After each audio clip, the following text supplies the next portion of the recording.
గత బీఆర్ఎస్ ప్రభుత్వం మీద బురద జల్లాలని, ఏదో ఒక రకంగా రాజకీయ లబ్ధి పొందాలని ఆ రోజు ఎన్నికల ముందు ప్రయత్నం చేసినారు.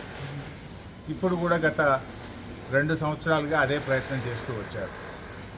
రకరకాల లీకులను పంపుతూ, అక్రమ కేసులు బనాయిస్తూ ఏదో ఒక రకంగా బీఆర్ఎస్ పార్టీపై బురద జల్లే ప్రయత్నం చేసినారు.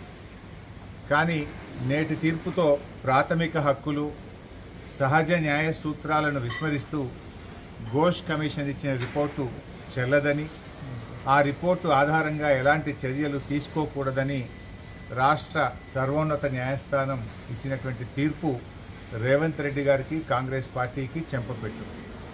ఇప్పటికైనా రేవంత్ రెడ్డి గారు ఈ చిల్లర రాజకీయాలు మాని ఆ కుంగిన 2 పిల్లర్లను వెంటనే మరమ్మతు చేసి రాష్ట్ర రైతాంగానికి సాగునీరు అందించాలని చెప్పి కోరుతా ఉన్నాం. ఎందుకంటే ఇప్పటికే 2.5 సంవత్సరాల విలువైన సమయాన్ని వృధా చేశారు. కాళేశ్వరం ప్రాజెక్టులో 100 కాంపోనెంట్లలో మేడిగడ్డ ఒక కాంపోనెంట్.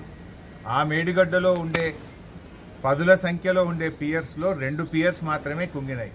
దాన్ని మరమ్మతు చేయకుండా 1,00,000 కోట్లు కొట్టుకుపోయినాయని, కూలిపోయిందని, కూలేశ్వరమైందని పదే మాట్లాడుతూ ఒక అబద్ధాన్ని 100 సార్లు చెప్తే నిజమవుతుందనేటువంటి విధంగా గోబల్స్ ప్రచారానికి కాంగ్రెస్ పార్టీ పాల్పడ్డది. సో ఇవాళ తీర్పు మేము స్వాగతిస్తూ ఉన్నాం.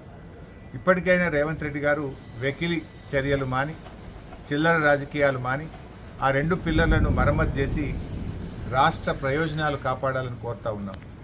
ఎప్పటికైనా కాళేశ్వరమే ఈ రాష్ట్రానికి ప్రాణాధారం అవుతుంది. హైదరాబాద్తో సహా మరి 70% తెలంగాణకు త్రాగునీరు అందించే ప్రాజెక్టు కాళేశ్వరం ప్రాజెక్టు. మరి దాదాపు 37 లక్షల ఎకరాలకు సాగునీరు అందించే ప్రాజెక్టు కాళేశ్వరం ప్రాజెక్టు. రాజకీయాలకు అనేక అవకాశాలు ఉన్నాయి, రాజకీయాలు చేయడానికి అనేక వేదికలు ఉన్నాయి. కానీ రాష్ట్ర ప్రయోజనాలను ఫలంగా పెట్టి రాజకీయాలు చేయకూడదు. రైతుల ప్రయోజనాలు, రాష్ట్ర ప్రయోజనాలను ఎప్పుడైనా మనం కాపాడుకోవాలి. ఏ పార్టీ అధికారంలోకి వచ్చినా, ఏ పార్టీ అధికారంలో దిగిపోయినా కూడా రాష్ట్రం ముఖ్యం, రాష్ట్ర ప్రయోజనాలు ముఖ్యం, రాష్ట్ర ప్రజలు ముఖ్యంగా ప్రభుత్వాలు పనిచేయాలి. రాజకీయాలు చేసుకోవడానికి వేరే ఉన్నాయి. కానీ ఇంత పెద్ద ప్రాజెక్టును ఇన్ని లక్షల మంది రైతుల ప్రయోజనాలు దెబ్బతీయదు. నిజానికి ఒక 100-200 కోట్లు ఖర్చు పెడితే కాళేశ్వరం ప్రాజెక్టులో మరో 2-3 లక్షల ఎకరాలకు సాగునీరు అందించే అవకాశం ఉంది. గత 2.5 సంవత్సరాల నుంచి ₹1 కూడా ల్యాండ్ ఎక్విజిషన్కి ఇవ్వద్దు అని చెప్పి ₹1 కూడా ఇవ్వలే. ఇచ్చుంటే ఈ పాటికి 2-3 లక్షల ఎకరాల కొత్త ఆయకట్టు వచ్చేది. ఎందుకంటే మోటార్లు రెడీగా ఉన్నాయి, రిజర్వాయర్లు రెడీగా ఉన్నాయి, సబ్స్టేషన్లు రెడీగా ఉన్నాయి, ప్రధాన కాలువలు అయిపోయినాయి, సబ్మెయిన్స్ అయిపోయినాయి, పంట కాలువలు తవ్వితే ఆయకట్టు వస్తుంది. అది తవ్వకుండా ఒక కుట్రతో, కక్షతో వ్యవహరిస్తూ ఉన్నారు. వాటిని మానుకోండి. రాజకీయాలు చేద్దాం, డెఫినెట్గా రాజకీయ పార్టీలు అన్నప్పుడు రాజకీయాలు చేస్తాయి. కానీ దానికి వేదికలు ఉన్నాయి. పర్ఫార్మెన్స్ మీద రాజకీయాలు జరగాలి. మాకంటే బెటర్గా చేయి, నువ్వు మాకంటే మంచి సంక్షేమ పథకాలు ఇయ్యి, నీ 6 గ్యారంటీలు, నా 420 హామీల మీద దృష్టి పెట్టి రాష్ట్ర ప్రయోజనాలు కాపాడడం కోసం పనిచేయాలని చెప్పి వారిని కోరుతాం. హైకోర్టు తీర్పు అయిపోలేదు. మీ ఎన్డీఎస్ఏ రిపోర్ట్ ఆధారంగా, విజిలెన్స్ రిపోర్ట్ ఆధారంగా సిబిఐ ఎంక్వైరీ కోసం మేము అధ్యస్తామని చెప్పి కాంగ్రెస్. సరే, మీరు ఇంకా అవే చిల్లర రాజకీయాలు చేస్తే మీకు మళ్ళీ తగిన బుద్ధి తప్పకుండా న్యాయస్థానాలు చెప్తాయి. మేము ఎలాంటి తప్పులకు పాల్పడలేదు. రాష్ట్రం కోసం, రాష్ట్ర రైతాంగ ప్రయోజనాల కోసం కేసీఆర్ గారి నాయకత్వంలో బీఆర్ఎస్ పార్టీ పనిచేసింది. మీరు NDSA report is a purely technical report.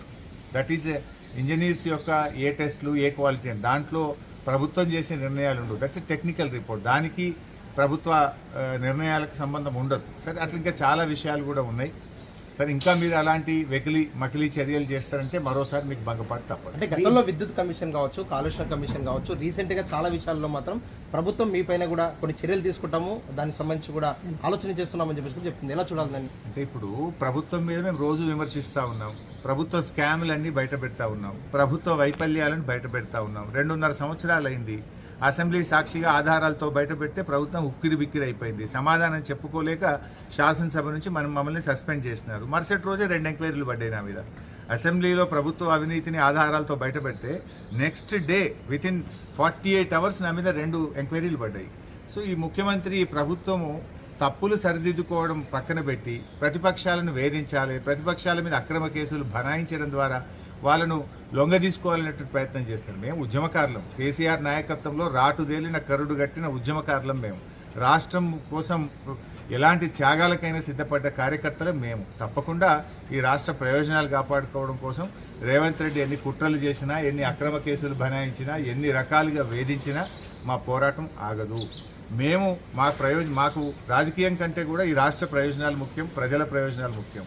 ఇవాళ రాష్ట్రంలో రైతాంగానికి కనీసం మక్కలు కొనే దిక్కు లేదు, శనగలు కొంటలేరు, సన్ఫ్లవర్ కొంటలేరు, వరి ధాన్యంలో 5 కిలోల తరుగు పెడతా ఉన్నారు. అసలు ఒక ముఖ్యమంత్రి, మంత్రులు ఎవరైనా పట్టించుకుంటున్నారా? నేను మొన్న నల్గొండ జిల్లా పోయినా 5 కిలోల తరుగు పెడుతున్నారని రైతులు బాధపడుతున్నారు. రుణమాఫీ కాలేదు, రైతు భరోసా మొన్న ఎకరానికి వేసిన వన్నం అది కూడా ఎవరికి సరిగా పడినటువంటి పరిస్థితి లేదు. పంట చేతికి వచ్చినా రైతు భరోసా పడలేదు. ఇవాళ రైతులంతా రోడ్ల మీదకి వస్తూ ఉన్నారు. కరెంటు సరఫరా లేక రైతులు చాలా ఇబ్బంది పడుతూ ఉన్నారు. ఇట్లా అనేక సమస్యలు. విద్యార్థులు ఇలా హైకోర్టు తీర్పు తర్వాత అసలు ఈ సంవత్సరం ఫీజు రియంబర్స్మెంట్ ఉంటుందా ఉండదా, మరి విద్యార్థులే ఫీజులు కట్టాలా, అసలు ఆ విద్యార్థుల భవిష్యత్తు ఏంది, కాలేజీలు సర్టిఫికెట్లు ఇస్తలేవు, డబ్బులు కట్టమంటా ఉన్నాయి. ఎస్సీ ఎస్టీ బీసీ పిల్లలంతా రోడ్ల మీద పడ్డారు. దాని మీద దృష్టి పెట్టి రేవంత్ రెడ్డి ఇవన్నీ ఈ రాజకీయాలలో మీరు సమయం కాలయాపన చేస్తే నువ్వు చాలా ఘోరంగా రేపు కాంగ్రెస్ ప్రభుత్వం దెబ్బతింటుంది. ప్రజాక్షేత్రంలో మీ పీఠం కదిలిపోతూ ఉంది. మొన్న నువ్వు మాట్లాడిన మాటలు చూస్తేనే నీ కాళ్ళ కింద భూమి కదులుతుంటే భయకంపితులై నువ్వు మాట్లాడినట్టుగా అర్థమవుతావు. ఇవాళ ఆర్టీసీ సమ్మె కూడా ఉంది. KCR Revanth Reddy quid pro quo వల్లనే జరిగింది, ఈ కమిషన్ వాదనలు సరిగ్గా వినిపించలేదు హైకోర్టులో అని చెప్పి బండి సంజయ్ అన్నారు. సరే, సంజయ్ మాటలకు ఏం విలువలేదు. ఆయన ఎప్పుడు ఏది పడితే అదే మాట్లాడుతుంటాడు. నేను ఇవాళ సంజయ్ గారిని ఒకటి అడుగుతా ఉన్నా. గోదావరి బనకచెర్ల ద్వారా మన తెలంగాణకు అన్యాయం జరుగుతూ ఉంది. ముందు బండి సంజయ్ గారు దాన్ని పట్టించుకోండి. ఆంధ్రప్రదేశ్కు ప్యాకేజీల మీద ప్యాకేజీలు వస్తున్నాయి, ప్రాజెక్టుల మీద ప్రాజెక్టులు వస్తున్నాయి. తెలంగాణకు ఏమొస్తున్నాయి? సంజయ్ గారు, నువ్వు రాష్ట్ర ప్రయోజనాలు కాపాడు. తెలంగాణ నుంచి ఉన్నటువంటి నువ్వు ఇవాళ గోదావరి బనకచెర్లను ఆపే ప్రయత్నం చేయి. ఫస్ట్ గోదావరి నీళ్లలో తెలంగాణ వాటాను పరిరక్షించే ప్రయత్నం చేయి. ఇలాంటి పిచ్చి మాటలతోని సాధించేదేం లేదు. ఈ రాష్ట్ర మంత్రిగా ఈ రాష్ట్ర ప్రయోజనాలు కాపాడడం కోసం కృషి చేయాలని చెప్పి నేను ఆయనకి హితవు పలుకుతా ఉన్నా. ఇవాళ ఆర్టీసీ కార్మికులు రాష్ట్ర వ్యాప్తంగా సమ్మె చేస్తున్నారు. వారి సమ్మెకు బీఆర్ఎస్ పార్టీ సంఘీభావాన్ని తెలియజేస్తూ ఉంది. గతంలోనే కేసీఆర్ గారి ప్రభుత్వం ఆర్టీసీ కార్మికులకు మరి ప్రభుత్వ ఉద్యోగులుగా గుర్తిస్తూ ప్రభుత్వ క్యాబినెట్ ఆమోదించింది. జీవో కూడా ఇచ్చాం, గెజిట్ కూడా ఇచ్చాం. దాని వెంటనే వారిని ప్రభుత్వ ఉద్యోగులుగా గుర్తించండి. కార్మికులను చర్చలకు పిలవండి.